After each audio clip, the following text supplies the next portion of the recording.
What's up, y'all? It's Ty, and we're back here with another video reacting to SoftDrinkTV, talking about NBA 2K14. Now, I played 2K14 probably about as much as anyone, so I'm going to be interested to hear him talk about 2K14 and then me give my response to it. I personally feel like a lot of these earlier games just have a better reputation just because the game... The people that play the game were far less advanced. So like the stuff now, the cheesing that people are able to figure out back then was so much rarer. So that's part of it as well. But I'm interested to hear what he has to say about NBA 2K14. NBA 2K games ever made. It was the first 2K to make the jump to the PS4 and Xbox One. And that's the thing too, is it's like, it's on next gen too, so it should be good. With many calling it the greatest looking 2K ever. And even today, some would argue that it still has the best lighting and graphics of any 2K since.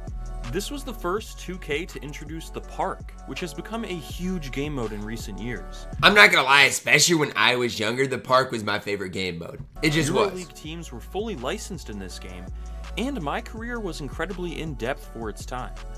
This game made NBA Live 14, a game EA took years off to create, look like complete... I mean, it's not even close. ...trash in comparison.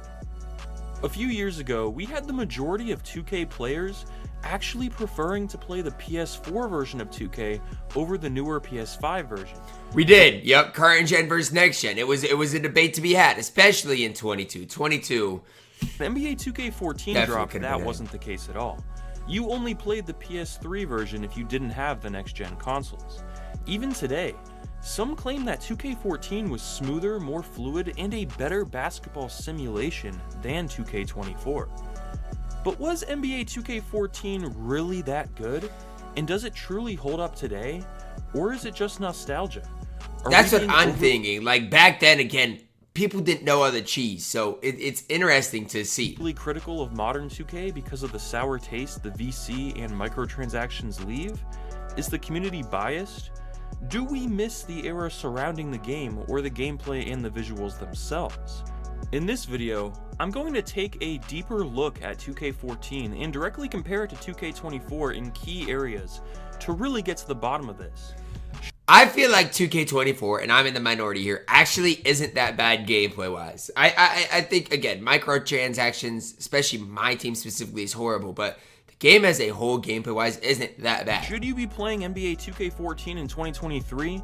Or are you better off just playing a more recent title? Come on, Let's find out. No way we're going to say 2K24 is worse than 2K14, right? The first thing I noticed when I started playing 2K14 was how fast and fluid everything felt within gameplay. Players moved quickly, and you'd even see their jersey move with them. We don't see jersey physics like this in modern 2K, because the NBA has shifted towards using slimmer fitting uniforms. But this does feel representative of the era this game released in. Compared to 2K24, shots have a more random chance of falling. In newer 2Ks, you have to greenlight your shot to make it online or at higher difficulty. Yeah, on a higher difficulty, it's green or miss. While in these older titles, sometimes bad shots would magically fall in. This is more realistic, and something that's annoyed me with future titles. If you go outside and start shooting... This is a debate that I've always had with the comp community. I think bad shots should occasionally be able to go in. I do. Obviously with a way less % chance, but the fact that if you shoot a heavily contested shot, it has a 0% chance of going in is crazy. At your local park, you might hit a few dumb shots that you shouldn't have made. A green light should always result in a make, but sometimes it's nice to be surprised. I get why newer 2Ks are different. These games are more focused on being a competitive online game, rather than a sim-focused offline game, so there needs to be a skill gap. You don't want to play someone who gets lucky and hits a few bad shots with a poor release. I just wish it was a little less predictable. You can tell if a shot is going in before it comes close to the rim in newer games, which takes away some of the fun in my opinion. The issue with modern sports games teeing the line between being a competitive online game versus being a more sim-focused... I feel like the games were at its best when it doesn't have to have that competitive feel. You know what? Randomness is sometimes okay. Like, it's okay. It's okay. Offline game is something I might make an entire video about. Let me know in the comments if you'd be interested in I'd be interested in that. But love it or hate it, this is one example of the direction 2K has taken in recent years, along with most other sports video games, because that's where the money is. NBA 2K14 has some very solid gameplay for its time, but I can't say it's better than newer 2Ks overall. I don't think it is. There are a lot less dribble moves overall. and animations for ball handling, there's a lot less player-specific jump shots, and it's simply less complex. What makes it fun today is simply how different it feels and how fluid it is. It must be running on a completely different engine. If you're bored of the similar gameplay from the last few 2Ks, this is definitely a breath of fresh air.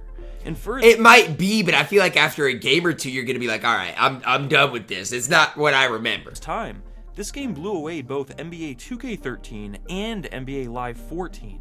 It was a masterpiece on the court back in its day.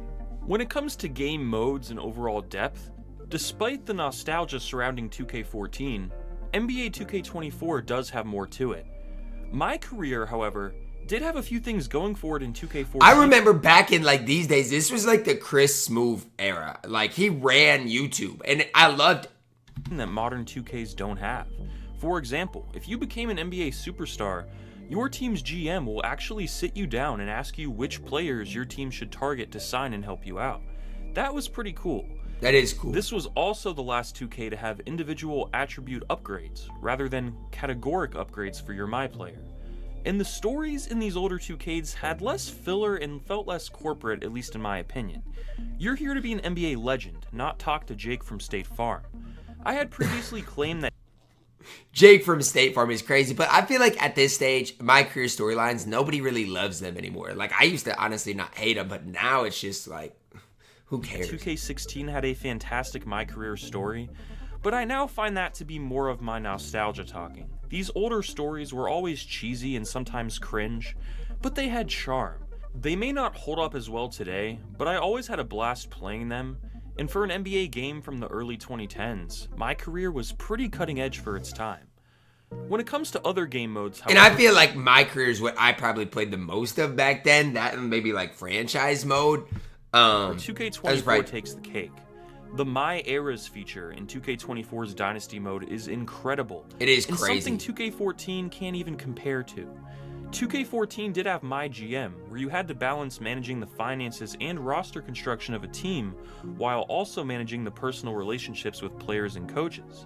It was pretty deep for 2013, but almost everything from it is still included in My NBA in 2K24. While today Park is one of the most played and most hated game modes, it was introduced for the first time ever. And that's crazy because again, back in 2K14, everybody probably loved Park because it was new, but now it's just like, it's so easy to find something wrong with it. Back in 2K14, because it's been around for 10 years. Look at how humble this gameplay is. These are people just shooting hoops online, simpler times. Today, the park has become an excuse for 2K to feature excessive microtransactions in a fully priced game, as you start out as a 60 overall, but nearly everyone online pays to be a 99. And if you don't pay yourself, it'll take a really long time to That's the thing, it's literally like not accessible at all. become competitive. It has also become incredibly cheesy, with players spamming left-right dribble moves, then running to the rim to trigger a dunk animation so extreme, I don't even think Giannis could do it. 2K14's more simple OG Park was a lot more chill, for better or for worse. Although I'm sure if it was around today, there would definitely be a way to cheese it all. It would be there would be a cheesy way, because I mean at the end of the day people would have win. Like it is what it is. Its original 2K14 form, 100 players could join a server and play half-court 2s, 3s, or full-court 5s, with your custom My Player. There was no weekly spin, or even affiliations or crews or leagues. It was basic and bare bones, but for its time it was a huge hit. It was Blacktop, now online with user-created players. It was awesome. Something 2K14 had that 2K24 doesn't is the inclusion of Euro teams. Which, look, I personally don't care about, but some people might. Like, fully licensed with I really real don't, but players some and might. uniforms. It was a pleasant surprise to see, as Euro teams haven't been in 2K in a very long time.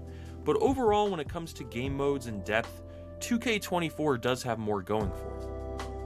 Let's compare the graphics of 2K24 and 2K14.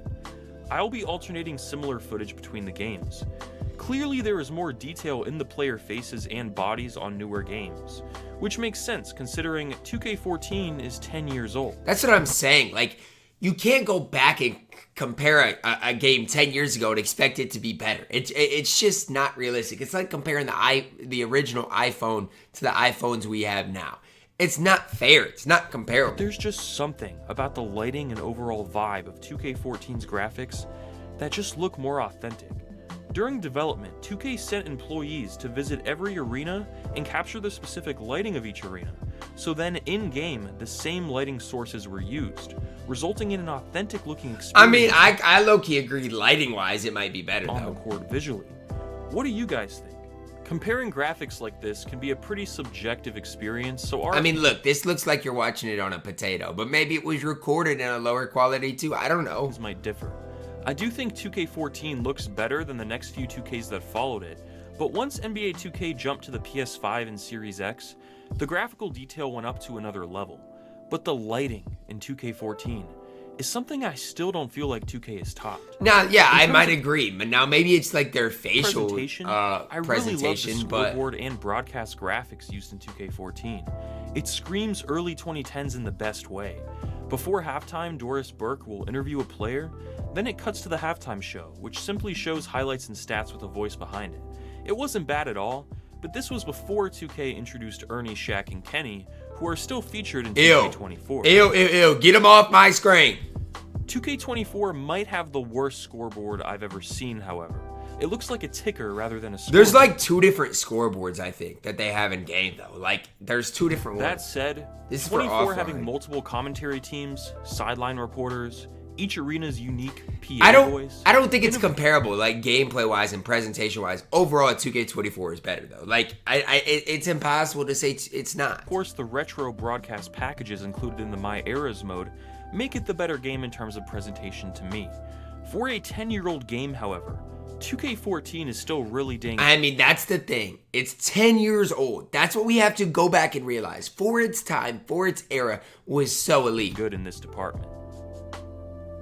I can't say 2K14 is a better game than 2K24. While I called 2K24 not good in my review, that's mainly because the game barely changed from 2K23, and microtransactions have gotten worse than ever. I would recommend most people who just want to play a modern game offline go for 2K23, while competitive players might as well get 24. The base game itself, especially the My Eras mode, is fantastic, although there are plenty of gameplay frustrations. NBA 2K14 isn't as deep or complex of a game on or off the court, but it has a certain charm missing from modern releases. And that's something I can agree with. I feel like now, obviously, the graphics are going to be better, the teams are going to be updated, there's all those things. But like the fluidity of like even the movement on this game looks smooth. The lighting and graphics are insane for a decade-old title, and it's a great way to go experience the NBA back in 2013 as authentically as possible. I think a lot of people are falling for nostalgia if they call this game better in every way than That's modern facts. 2K. Which that happens with everything. It was a more fair, less monetized title with a lot of passion put into it. And it does play a lot differently, and I can see someone preferring the gameplay of 2K14 to 2K24.